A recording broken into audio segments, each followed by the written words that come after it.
নমস্কার বন্ধুরা, শ্রাবণী রান্নাঘরে আপনাদের সবাইকে স্বাগত জানিয়ে আমি আবারও একটা রান্নার ভিডিও নিয়ে আপনাদের সামনে চলে এসেছি। আজকের আমি আপনাদের বানিয়ে দেখাবো সুজির মিল্ক কেক। আশা করি আপনাদের ভালো লাগবে। তার জন্য কিন্তু আমার পুরো ভিডিওটা আপনাদের দেখতে হবে। আর দেখা শুরু করার আগে একটা লাইক দেবেন, সুন্দর একটা কমেন্ট করবেন আর শেয়ার করতে ভুলবেন না। তাহলে চলুন আজকের আমি এই সুজির মিল্ক কেক কী করে বানাই সেটা আপনারা একবার দেখে নিন। রান্নাটা করার জন্য প্রথমে আমি এখানে দেখুন গ্যাসটা অন করে একটা কড়া বসিয়ে দিয়েছি। এবারে আমি প্রথমে কড়ার মধ্যে দিয়ে দেব ঘি। এখানে কিন্তু আমি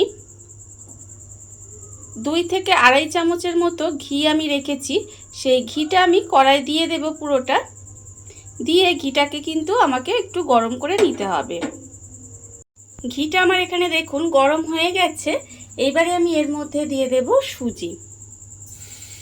এখানে আমি 1 বাটি পরিমাণে সুজি রেখেছি। দেখুন এখানে মাঝারি সাইজের একটা বাটির 1 বাটি সুজি রেখেছি। সেই সুজিটা আমি এখানে দিয়ে দিলাম। দিয়ে এবারে গ্যাসটাকে লো করে দিয়ে এইভাবে সুজিটাকে প্রথমে খুব ভালোভাবে ভেজে নেব। সুজিটাকে দেখুন এইভাবে গ্যাসটা লোতে দিয়ে লাল লাল করে ভেজে নিতে হবে, যাতে সুজিটা খুব ভালোভাবে ভাজা হয়ে যায় অথচ পুড়ে না যায়। দেখুন প্রথমে কিন্তু আমি এটা খুব ভালোভাবে ভেজে নেব। আর প্রতিদিনের মতো আপনাদের একটা কথাই বলবো যে প্লিজ আমার ভিডিওটা আপনারা টেনে টেনে দেখবেন না, পুরো ভিডিওটা দেখুন। আশা করি আপনাদের ভালোই লাগবে। দেখুন এবারে কিন্তু প্রথমে সুজিটাকে খুব ভালোভাবে লাল করে ভেজে নিতে হবে। আর এটা কিন্তু ভীষণ ইম্পর্টেন্ট যে সুজিটা কিন্তু একদম লাল লাল করে ভাজতে হবে, অথচ সুজিটা যেন পুড়ে না যায় সেটার দিকে কিন্তু লক্ষ্য রাখতে হবে। সুজিটা যদি পুড়ে যায় তাহলে কিন্তু খেতে ভালো লাগবে না। তাই একটু সময় নিয়ে সুজিটাকে সুন্দর করে লাল করে ভেজে নিতে হবে। সুজিটা আমার এখানে দেখুন লাল করে ভাজা হয়ে গেছে। সুজিটা কিন্তু আমি এখানে সুন্দর করে লাল করে ভেজে নিয়েছি, আপনারা দেখতেই পাচ্ছেন। আর এটা দেখুন কত সুন্দরভাবে দানা দানা হয়ে গেছে। যখন দেখবেন এইভাবে লাল করে ভাজা হয়ে গিয়ে এরকম একটু দানা দানা হয়ে গেছে, তখন কিন্তু সুজিটাকে ঢেলে আলাদা করে রেখে দিতে হবে। এবারে আমি দেখুন সুজিটা আমার ভাজা হয়ে গেছে, আমি সুজিটা আলাদা করে ঢেলে রেখে দেব। সুজিটা আমি এখানে দেখুন আলাদা করে ঢেলে রেখে দিয়েছি। আর অন্যদিকে কিন্তু আবারও গ্যাসটা অন করে কড়াটা বসিয়ে দিয়েছি। এবারে আমি কড়ার মধ্যে দিয়ে দেব দুধ। দেখুন এখানে কিন্তু আমি 700 গ্রাম দুধকে আগে থেকে ফুটিয়ে একটু ঘন করে রেখে দিয়েছি জাল দিয়ে। সেই দুধটা কিন্তু 700 নয় 750 দুধ, 750 দুধকে ফুটিয়ে এইভাবে একটু ঘন করে জাল দিয়ে আমি রেখে দিয়েছিলাম। সেই দুধটা কিন্তু আমি কড়াই দিয়ে দিলাম। দিয়ে একটু হালকা প্রথমে একটু গরম করে নেব। খুব বেশি গরম কিন্তু করবেন না, হালকা একটু গরম করে নিতে হবে। দুধটা আমার এখানে দেখুন হালকা গরম হয়ে গেছে। এইবারে আমি দুধের মধ্যে দিয়ে দেব গুঁড়ো দুধ। যে বাটি মেপে আমি 1 বাটি সুজি দিয়েছিলাম সেই বাটিরই কিন্তু হাফ বাটি আমি এখানে গুঁড়ো দুধ দিলাম। দিয়ে এবার দুধটাকে খুব ভালোভাবে মিশিয়ে নেব। এইভাবে হালকা গরম অবস্থায় যদি দুধটা মিশিয়ে নেওয়া যায় তাহলে কিন্তু দুধটা খুব সুন্দরভাবে মিশে যায়। না হলে দেখবেন দুধটা কিন্তু ডেলা পাকিয়ে যায়, তখন কিন্তু আর মিশতে চায় না। দেখুন দুধটা আমি এখানে খুব ভালোভাবে মিশিয়ে নিয়েছি। এবারে আমি এইভাবে মিশিয়ে নিয়ে আরেকটু রান্না করে নেব। মানে গুঁড়ো দুধটা দেওয়ার পরে দেখবেন দুধটা কিন্তু অনেকটাই আরও ঘন হয়ে যাবে। সেই জন্য এই অবস্থায় কিন্তু আমাকে আরেকটু এইভাবে রান্না করে নিয়ে দুধটাকে ঘন করে নিতে হবে। গুঁড়ো দুধটা দিয়ে দেখুন আমি কিন্তু বেশ কিছুক্ষণ এইভাবে একটু জাল করে নিয়েছি। এর ফলে দেখুন দুধটা কিন্তু আরও একটু ঘন হয়ে গেছে। এইবারে আমি এর মধ্যে দিয়ে দেব চিনি। এখানে আমি যেই বাটির মাপ করে সুজি দিয়েছিলাম 1 বাটি, সেই বাটিরই কিন্তু 1 বাটি চিনি দিয়ে দিলাম। চিনির পরিমাণটা আপনারা কতটা মিষ্টি খাবেন সেটা বুঝে কিন্তু দেবেন। দেখুন এবারে চিনিটা দিয়ে আবারও এইভাবে একটু রান্না করে নেব। এর ফলে চিনিটা কিন্তু একেবারে আবার গলে যাবে, গলে গিয়ে দুধটা কিন্তু আর একটু পাতলা হয়ে যাবে। আর ততক্ষণ পর্যন্ত আবারও একটু দুধটা জাল দিয়ে একটু ঘন করে নিতে হবে। দেখুন দুধটা কিন্তু চিনিটা গলে গিয়ে একটু পাতলা হয়ে যাচ্ছে।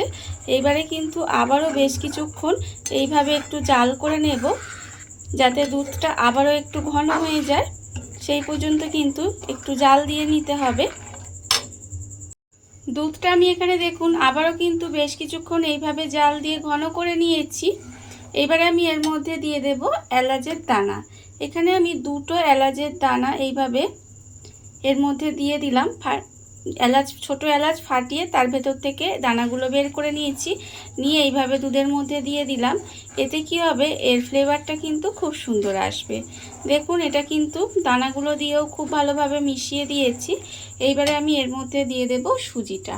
এখানে যে সুজিটা আমি ঘিয়ে ভেজে রেখে দিয়েছিলাম সেই সুজিটা আমি এখানে দিয়ে দিলাম।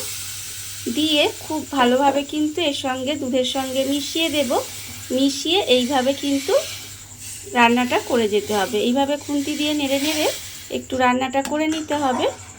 দেখুন এইভাবে কিন্তু সুজিটা দিয়ে খুব ভালোভাবে প্রথমে মিশিয়ে নেব। মিশিয়ে এইভাবে কিন্তু একটু রান্না করলে দেখবেন এটা কিন্তু অনেকটাই ঘন হয়ে আসবে। আর এইভাবেই কিন্তু গ্যাসটা লোতে দিয়ে সমানে নেড়ে নেড়ে কিন্তু রান্নাটা করে নিতে হবে।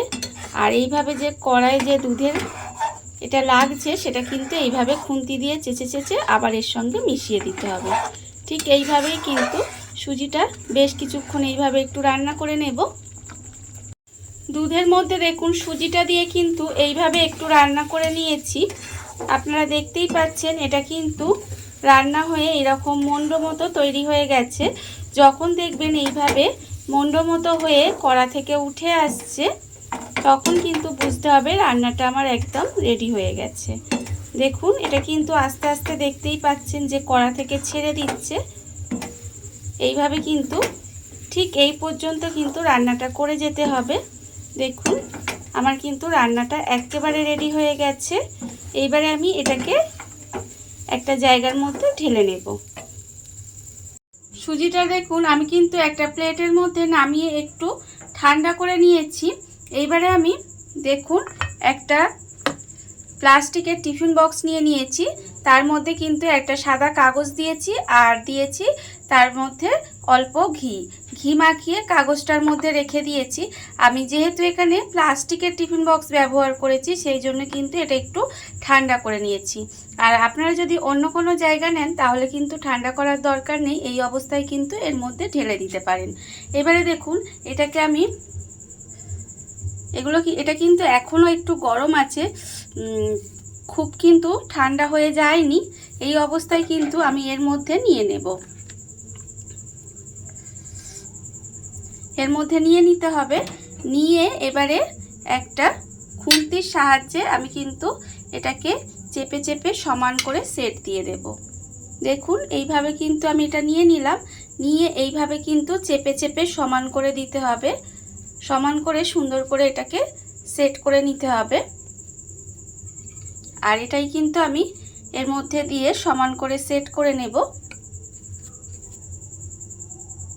টিফিন বক্সের মধ্যে বসিয়ে দেখুন এটা কিন্তু ভালোভাবে সমান করে সেট করে নিয়েছি। আর সেট করে কিন্তু এটাকে একটু ঠান্ডা করে নিতে হবে, একেবারে ঠান্ডা করে নিতে হবে। এইবারে আমি দেখুন একটা ছুরি দিয়ে এর পাশগুলো এইভাবে একটু ছাড়িয়ে নেব। পাশগুলো কিন্তু এইভাবে একটু ছাড়িয়ে নিতে হবে। দেখুন এর চারপাশটা আমি ছুরি দিয়ে এইভাবে সুন্দর করে একটু ছাড়িয়ে নেব। ছুরি দিয়ে ছাড়িয়ে নিলে কি হবে, এটা কিন্তু সুন্দরভাবে উঠে যাবে।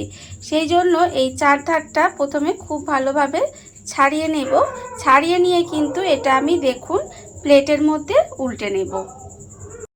টিফিন বক্সটা দেখুন আমি কিন্তু এখানে প্লেটের মধ্যে উল্টে নিয়েছি, আপনারা দেখতেই পাচ্ছেন। আর উপরে যে নিচে আমি তলার সাদা কাগজ পেতেছিলাম সেই কাগজটা কিন্তু আমি তুলে নিলাম। দেখুন দেখতে কত সুন্দর হয়েছে। এইবারে আমি মিল্ক কেকটাকে এইভাবে প্রথমে মাঝখান দিয়ে কেটে নেব। এইভাবে মাঝখান দিয়ে কেটে নিলাম। তারপরে কিন্তু এটাকে এইভাবে একটু লম্বা লম্বা করে সরু সরু করে কেটে নেব। দেখুন দেখতে কিন্তু কতটা সুন্দর হয়েছে। আর দেখতে যতটা সুন্দর হয়েছে খেতে কিন্তু তার থেকে অনেক সুন্দর হয়। এইভাবে খুব সহজে আপনারা বাড়িতে বানিয়ে দেখবেন, খেতে কিন্তু আশা করি ভীষণ ভালো লাগবে আপনাদের। দেখুন এইভাবেই কিন্তু পুরোটা আমি কেটে নেব। আর কেটে নিয়ে আপনাদের দেখাবো যে দেখুন কীরকম হয়েছে। দেখুন আমি কিন্তু এখানে পুরোটা কেটে নিলাম, কেটে নিয়ে এবার আপনাদের দেখাচ্ছি। দেখুন মিল্ক কেকটা কত সুন্দর হয়েছে, একদম নরম সফট কিন্তু হয়েছে, মুখে দিলেই কিন্তু মিলিয়ে যাবে। দেখতে পাচ্ছেন কত সুন্দর হয়েছে। এইবারে আমি আপনাদের পরিবেশন করে দেখাচ্ছি। দেখুন বন্ধুরা, বাড়িতে থাকা কত অল্প উপকরণে কত অল্প সময় কত সুন্দর একটা সুজির মিল্ক কেক তৈরি হয়ে গেছে, আপনারা দেখতেই পেলেন। আর এটা কিন্তু খেতে অসম্ভব সুন্দর হয়। এইভাবে আপনারাও একদিন হলেও বাড়িতে বানিয়ে দেখতে পারেন। আর এই ভিডিওটা যদি আপনাদের ভালো লেগে থাকে, আপনারা যদি ফেসবুক থেকে দেখে থাকেন পেজটি ফলো করে দেওয়ার অনুরোধ রইল। আর যদি ইউটিউব থেকে দেখে থাকেন চ্যানেলটি সাবস্ক্রাইব করে নেওয়ার অনুরোধ রইল। তাহলে চলুন ভিডিওটা আমি এখানেই শেষ করছি। আপনারা সবাই ভালো থাকবেন, সুস্থ থাকবেন। আবারও হাজির হব নতুন কোনো রান্না নিয়ে।